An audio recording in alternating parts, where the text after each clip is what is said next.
So I'm going to introduce the relatively awesome Michelle Dupuis and Melanie Edwards, who are going to take us through. These are, by the way, are our FinOps Ambassadors. They are our ambassadors. They are very cool people. They will tell you all about how to get your career started in FinOps. So over to you, Melanie and Michelle. Hey, thank you. So my name is Melanie Edwards. I am the director of FinOps at Carrier. If you haven't heard of it, HVAC. They invented the modern air conditioner, so it's kind of important. But I've been in FinOps for a while, and I am also an ambassador. And Michelle, I'll let her introduce herself. Hi, I'm Michelle Dupuis. I'm a Cloud FinOps Manager for Walgreens. You ready? That's it? That's it? Okay. More to follow. Our agenda today, we're going to talk about our growth into FinOps, our paths, what makes a successful practitioner, how a practitioner fits a FinOps team, the individual maturity journey, and frequently asked questions that we get as leaders in this space. So we'll start with my journey, which I'm a former finance person. I started in accounting and finance for over, I don't want to date myself, but over 10 years I've been doing finance. And I always had an interest in IT. I was an analyst over various IT departments, so I was already accustomed to being the liaison between finance and finance and engineering. So naturally, I just progressed into analytics.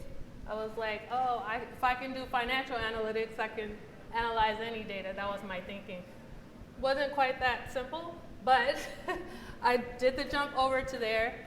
And then I saw a position for CVS. They wanted someone to create a billing and chargeback process for their cloud. And I said, why not? So I did some Google research and found the FinOps organization. I said, oh, there's a whole practice around this. I got hired at CVS.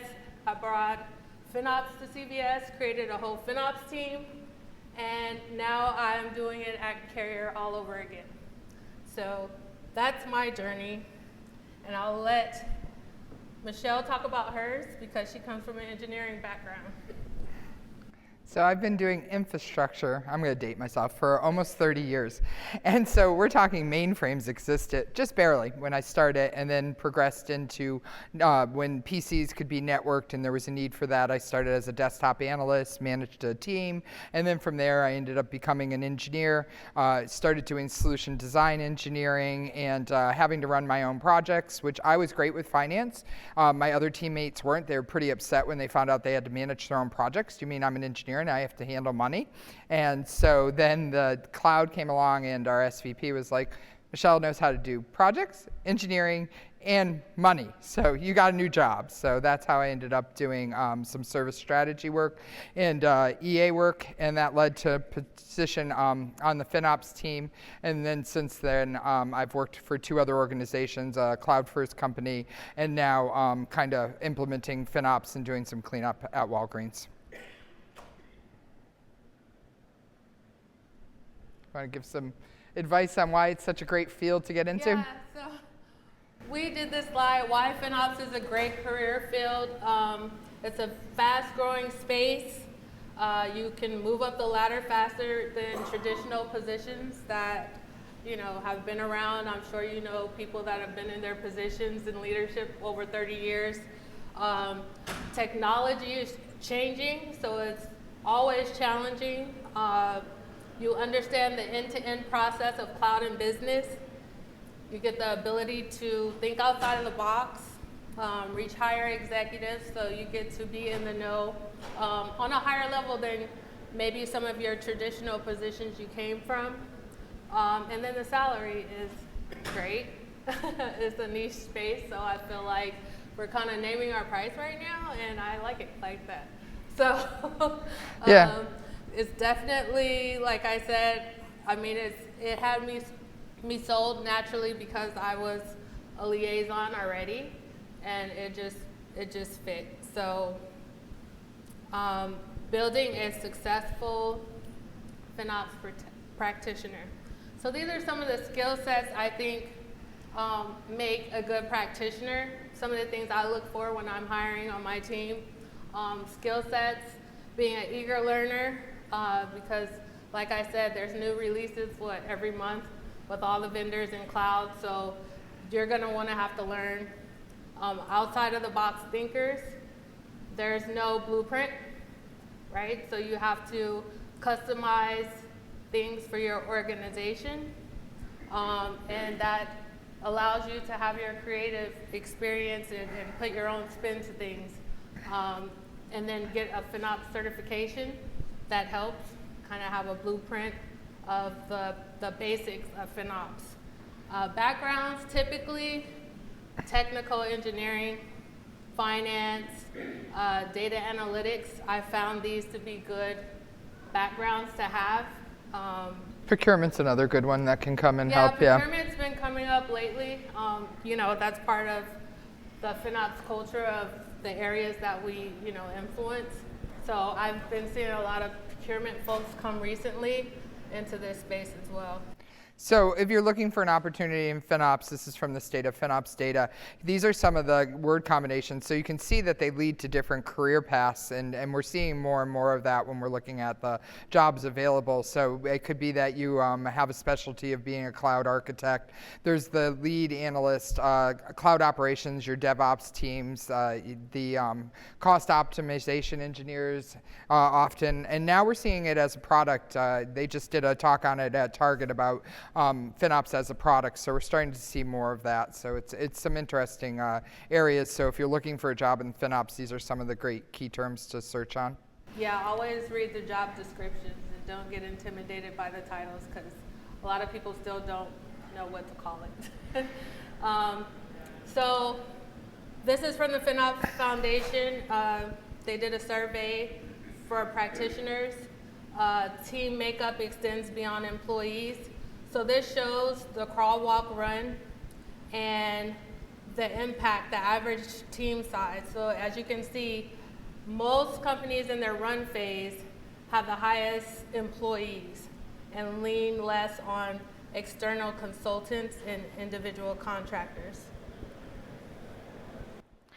So building a successful FinOps team, this is another slide talking about the different areas. I think you heard it this morning when JR talked, and it's really true that it takes a team now to really be successful and drive FinOps. FinOps team alone cannot be successful, and so you need those specialists and you need to intersect with those other teams. So sometimes if you have like an engineer and they work with the architecture team and they understand how things are engineered, you're going to have more success. The same thing when we talked about the procurement or the person who handles the billing and they have to intersect with finance and accounting, and the data analysts. I mean, so often or not, you're asked to build out, special BI type of reporting and having that skill set. So these are really different areas that anyone can get into and specialize in.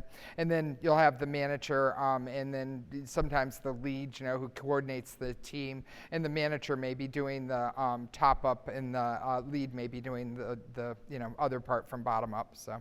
I'm going to talk about that. Let's see. And this is where the FinOps leader is dealing with leadership and intersecting with teams, probably dealing with budgeting and forecasting. The FinOps lead might be doing more with the single business lines and focus on capabilities and optimizations and really embedded in the engineering teams. And like I said, it actually takes both. As far as skill sets and different things you can do to stand out and grow yourself, a big part of what we do as ambassadors is have involvement with the FinOps Foundation, and anyone can start with that, get involved in a working group, learn some cloud skills, listen to the podcast, find a mentorship program, work on a certification, and the Slack channels are a great place to introduce yourself and just get more information. And people want to help each other. We're an amazing community, and so we're not going to let you fail. We're going to help you be successful. This one, you or me? Okay, that's fine. As part of being an ambassador, we attend a lot of in-person events, and we encourage other people to get out there. Introduce yourself like you're doing here. Do a self-assessment of yourself. If there's an area of growth like public speaking, this is a great opportunity to find that. Maybe there's, some technical stuff that you need to work on, some engineering or, doing more with a Tableau. So, take a class, figure out what that is that you want to do to grow. The working group's a safe space to do it. You don't have to be an expert to be part of a working group, and they'll help you challenge yourself and gain that knowledge, and that's a really great and safe environment. And and then if you're ready, when you're ready, go for the professional course. It's amazing. You get to work with other people, and like I worked with a consultant, and I don't have that lens, and she brought a lens I didn't have. I had a lens of a practitioner, and we had the best time doing that case study. I can't recommend it enough. It's so much more than just getting another certification. Having that time with the community, the office hours, meeting people, and building relationships, it's just absolutely amazing.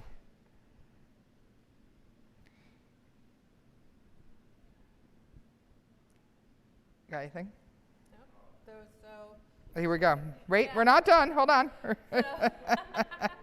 You want to do FAQs? So we weren't supposed to do those till then. Sorry. Michelle and I, as leaders, we thought we would throw some frequently asked questions that we get. For me, it's how, as a finance person, can I understand IT? It seems to be a little bit intimidating at first. So a myth is, you don't need to learn to be a developer or know how to code. Like, you don't need that at all. So don't be intimidated thinking you need to learn all these different languages. And another myth is that you are on your own. That couldn't be further from the truth. As Michelle pointed out, we have a whole community of support. If you're hired into an organization that has an existing team, you can talk to them and really reach out for help. I know so many people that have gotten hired and they come to the community with all the challenges they're having at their companies and get advice. We're more than happy to share and help and mentor in this space. So, engineers, they think finance and accounting doesn't apply to me. It does. I mean, you manage your budget at home, so I mean, you should be able to have an understanding of it. And I think more than anything else, you need to understand how the cloud works. How do you incur costs? I remember when I first started out, we had, backed up some data, and we ended up pulling the data back out. The tool was doing it, and I'm seeing these early deletes, and I'm like, what are these? And so it's really important. Nobody can answer me, not even the cloud provider. So I did this deep dive and really learned why that was happening. So you do need to understand the fine print of how cloud costs can incur, and it's going to happen over and over again. So the more you learn about it, the better you're off you're going to be. So, you don't have to be an engineer to that level, but you do need to understand how to estimate workloads. I was doing that prior to the cloud. When you're building a good project, you need to know what it costs. So any type of estimate you can do calculators, you can work with teams, and you can learn more about it. And over time, you get more mature. I feel overwhelmed. Is there a blueprint to follow? I spoke about this. I've seen it over and over again where people have gotten their practitioner license, and then they go into a company and they're like, I thought I knew everything about FinOps, but now I'm seeing all of this stuff and I don't know how to relate it and tie it back to the information I learned. So if you're the first FinOps person in your firm, you should follow the FinOps driver, the first steps on the FinOps Foundation organization website. They have great pointers on where to start. Look at also on the organization website pitfalls to avoid. Other people have made mistakes, so you don't have to make the same mistake over. So learning that will also help. If you are joining a FinOps team, do not be afraid to ask questions from your team and lean on partners, vendors, CSP for their expertise. I can't harp on that enough.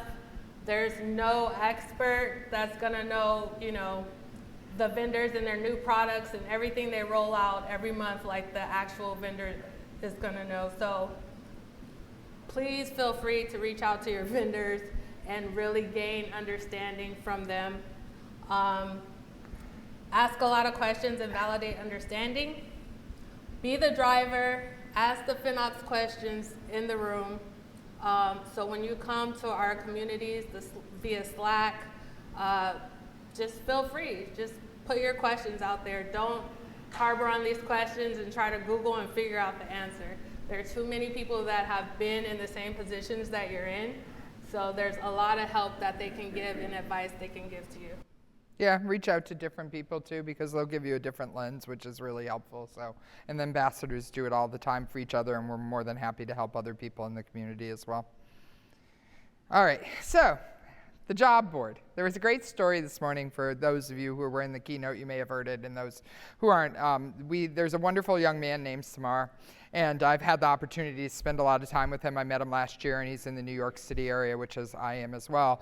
And so he's always got the biggest smile on his face, and there's a lot to be said for that alone. I mean, he just lights up the room, and he wanted to learn about FinOps, and so he started on this journey, and he got into the MBA program at Cornell, and he graduated last month, and he went out to the job board, and he started looking at opportunities, and he found one on the board, and it's so great because our ecosystem is growing and it's international. You look at, like, if you don't put the filter on, there are so many jobs across the globe now. It's just incredible. And there's different levels. I mean, he was an entry level, and now he's going to be a senior FinOps person because of the knowledge he collected from this community and the experience he gained and the mentorship he got. And so all of that is available to any of us if we want to take advantage of it. From being a VP to, that entry level position, it's all possible. And, it's great. And then if you want to go into a specialty, there's opportunities to do that now. And there was a discussion today of, and we'll probably have further discussions, of how much engineering is going to belong in the FinOps area. Are we going to see more where we embed engineers as part of our teams to get more done? And the more to follow on that. How do you prepare for an interview? This is really fun. I think a lot of people go in, like, especially if they're FinOps experienced, and they know that FinOps framework and they feel really comfortable with it. But you're going to interview with more than just FinOps people. You're going to interview with engineers and architects and just different areas of the business leadership. And so you need to prepare for that. I mean, I think, things like, what's a landing zone? You're going to need to know fundamentals of the cloud. You may not have to be the expert on it, but you're going to be able to have to talk to concepts and situational questions. How did you achieve that optimization? How did you get an engineer to take action? What influencing skills did you learn, or what was, an area of focus for you? And if there's any one thing that I can say that is the most important thing about this, is it's relationship building. You need to build relationships with the teams in order to have success, and that's a big part of it. So if you can showcase that and share that in an interview, that's really great. Offer to do a slide deck. Be comfortable in that if you really want the role, and show that. We have one as part of FinOps. You can use that. You don't have to reinvent your own. So those are some great things to do. Want to talk about what it means to be an ambassador? Yeah. What does it mean to be a FinOps ambassador? Michelle and I went over this, and she had some great things like mentoring others. And I said, well, I joined to get the cool swag. But no, I also enjoy mentoring others, speaking at FinOps engagements. We're a sounding board to the community of directors, and we get cool swag.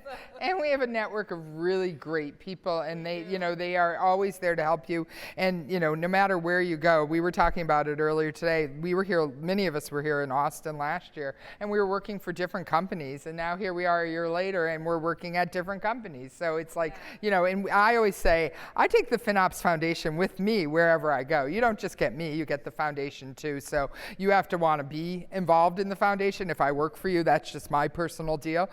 Because I'm not giving up the foundation to work for an organization. So I just let them know, you get Ben, Joe, and all the others. All right. I guess we're going to open it up for any questions. I was too early before I jumped up thinking it was question time. Now it's question time. All right, that was wonderful. Thank you so much. Thank you. Awesome. Okay, straight away, we've got hands in the air. This is brilliant. Over to you. Hi. You talked a little bit about being able to like name your own price and how it's kind of a fairly new niche environment. So would you say the job environment is more that there's more jobs and there's actually people to fill them? So it's kind of a job seekers market at the moment, or? Yeah. Yes, it certainly is. Like I said, it's a niche space. And if you think about any other traditional field, you know, they want 10 years experience, where you're not going to get that in FinOps. So, you know, the more experience you have, the more they want you, the more they're willing to pay for you. I mean, at the end of the day, I always say we pay for ourselves. Usually, you know, for an organization that doesn't have a FinOps person, we can come in right away and save, depending on the spend of the company, you know, we can save millions right off the bat. So I think we more than pay for ourselves and are justified in what we, you know, get, what our salaries are. Thank you. Mm-hmm. Great question. Okay. Hello. Hello. Great presentation, by the way. Any recommendations on starting a FinOps team at your own organization that you work at? Like, what would you present as like, this is why I think that we should have it, like to the leadership? Like, what would be the persuasion metrics, I guess, to talk about? I can take it. That's fine.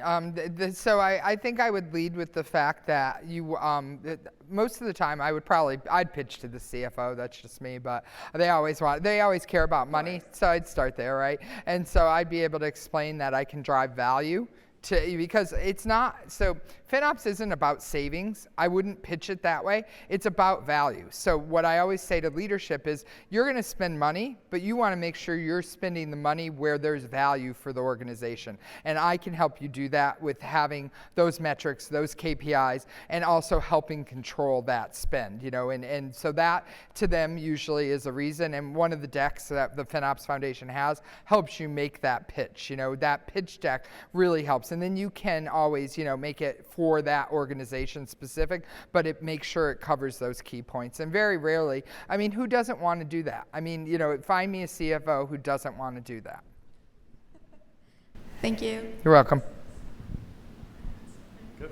Because she mentioned the pitch deck. Recently someone said, hey, I'm going to do just that.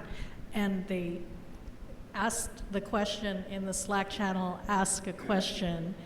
And I got privately DM'd, hey, I'm going to do this. Can we workshop it? And I wasn't the only one who responded to that person's, because we just commented that, yeah, here's the pitch, here's a link to a pitch deck. That's not much, but, you know, DM me if you want more. And that's what the power of community can do. Yeah, this is special. People just want to work with you, Dina. Let's just face it. It's the way it is. We have women in FinOps, and you'll often find Dina in that space supporting that and bringing us great speakers. Hi, I'm a practitioner, and what does it take to become the professional, and how long does it take? And you know, we're busy at work. Is it something that I do within my work that gets me certification, or an external case study that you mentioned? Could you explain that? Sure, absolutely. So the professional has a lot of modules, and it can seem a little overwhelming, but you can do those at your own pace. And so, I mean, we've seen people do it really quickly. I actually don't advise, I've told Rob this, that you fast track that certification. I say you take your time with it, you go through the modules, you do the 2 business cases. So you do need to have a little bit of time away from your day job to do those. So you do the first one, do some modules, take your time, do the second one, and, you know, really enjoy that experience. You know, show up to office hours, ask the questions, get also it's participation in the community. You've got to be involved. So whether you're working in a working group, and all of those take time. So you don't need to do it overnight. You need to gain from the experience and share that experience back with the community. And then you get to write an essay, which I have to do next week. What? 3? Oh, 1's free. They're all, yeah, I'll do it. 3 Fine. essays. 3. Yeah, and meet the requirements of participation. Don't read my essays, Ben. So, though, you know, there's this significant trajectory we saw of clients moving towards the cloud. But now there's also the other thought that, is moving to the cloud itself giving value, and there's a lot of reconsideration about, when to move to the cloud, when not to move to the cloud. So do you see FinOps, while this is great, it's as a new topic to emerge and to gain jobs or even progression, but do you also see that with the changing thought of whether to really invest in cloud is giving an ROI, do you see any changes in that terms for the FinOps? You can take it? Okay, yeah. I can add on. But. So I will say, I hear that argument more times than I can count, where it's cheaper for us to stay on-prem. And I will say that we're still working out the kinks, I feel like, of metrics and KPIs for FinOps. So we're not able to report. For an example, I can bring up CVS where I worked, when COVID hit, and our spend went up like this because we had to ship out all the pharmaceuticals to everyone, right? And we were able to scale that in the cloud. And if we were on-prem, we wouldn't have been able to do that. We would have lost all those customers, and we don't have what that risk, or that cost avoidance was. We don't have that today. So I would say there's other things other than cost. There's scalability. Agility. Security. Yes, security.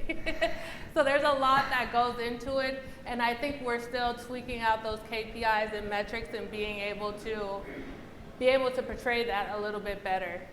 So I also think it's depending on what your leadership team is prioritizing. Yeah. Sorry, 1 second, I'm bringing you the microphone. And there has been a couple cases, very few, where the cloud wasn't working for their business model, so maybe a private data center or something else because of the product they deliver, but that is not often. It might be like video conferencing, for example, isn't a great fit in the cloud, and there's a certain vendor who's been talking about going back to more of an on-prem, and for their business case, that makes sense. Does that make sense for most? No. Right. Or lift and shift versus anything else, because in our personal situation, we did some lift and shift, but it was so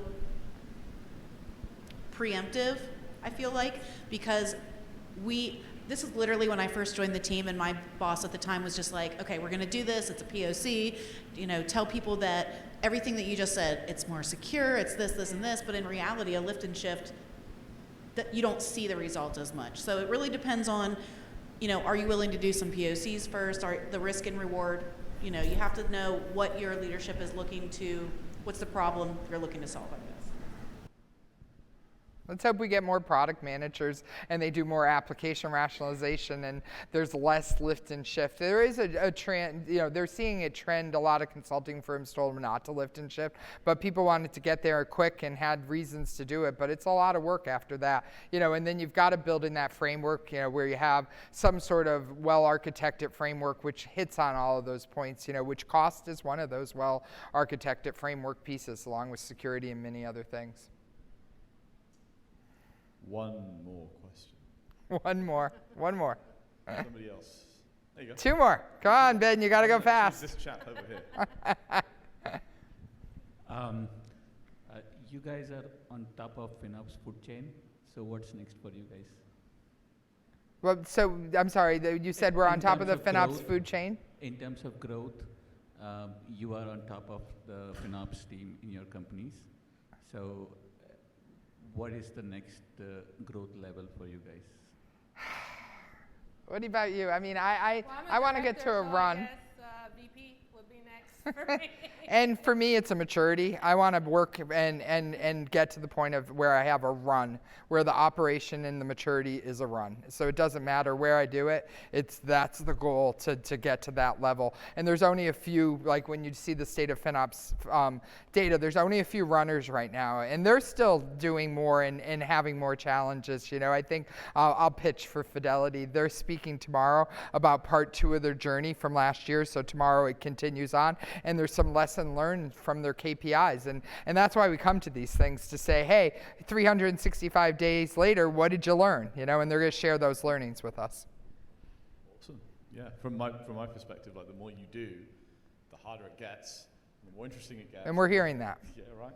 Awesome. Thank you ever so much, everybody. Thank Oh, you. I got one thing I got to pitch. Right now, across the hall, we talk. And so all the ambassadors and the TAC committee is going to be over there. Feel free, come introduce yourselves, meet the other ambassadors in the TAC committee, have a cocktail, and you know, directly across, and it says "We talk."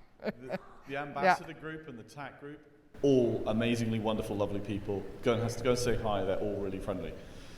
Thank you ever so much, Michelle and Melanie. That was a fantastic session. Thanks for watching that session. I'm sitting here in San Diego right after FinOps X. We hope you join us next year here live 2024. In the meantime, please subscribe to the channel and join the community. Get involved, join the summits, get in a working group, and don't forget to get FinOps certified. Because next year here in San Diego for FinOps X, it's going to be twice as big. Come join the party. Come meet your people. Welcome home.